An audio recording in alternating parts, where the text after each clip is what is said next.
कल भी, आज भी देश का नंबर 1 सिर्फ एक आज तक।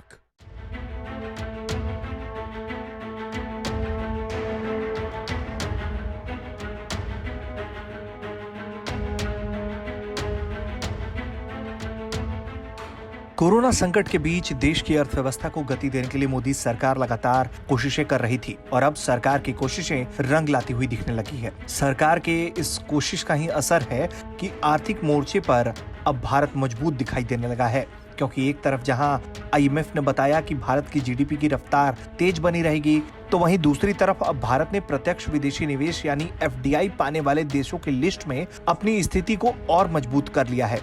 FDI के मोर्चे पर भारत के लिए पिछला साल यानी 2019 बेहतर साबित हुआ,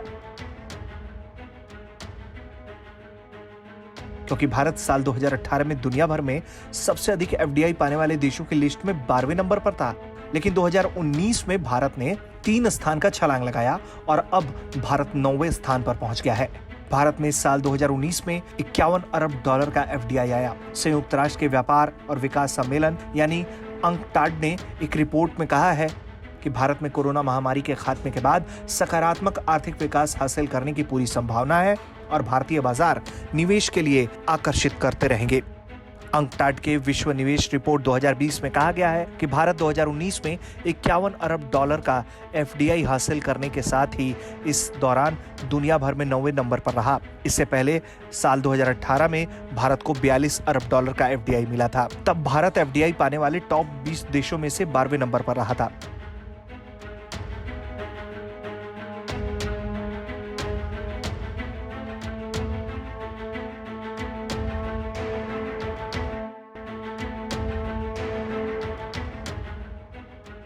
विकासशील एशिया देशों में भारत सबसे ज्यादा FDI प्राप्त करने वाला शीर्ष 5 देशों में शामिल रहा है। रिपोर्ट में आगे ये भी कहा गया है कि 2020 में दुनिया भर में FDI में 40% तक की गिरावट आने का अनुमान है और ये गिरावट 2019 में हुए $1,540 अरब के प्रवाह के मुकाबले आ सकती है। तो वहीं PTI की माने तो अगर ऐसा होता है तो ये 2005 के बाद पहला ऐसा मौका होगा कि दुनिया के देशों में FDI पहली बार $1,000 अरब के नीचे आ जाएगा।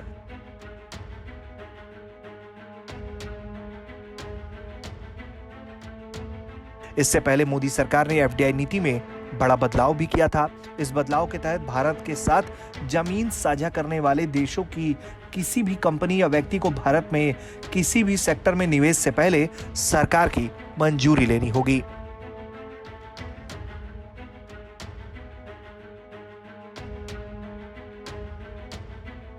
ब्यूरो रिपोर्ट, भारत तक।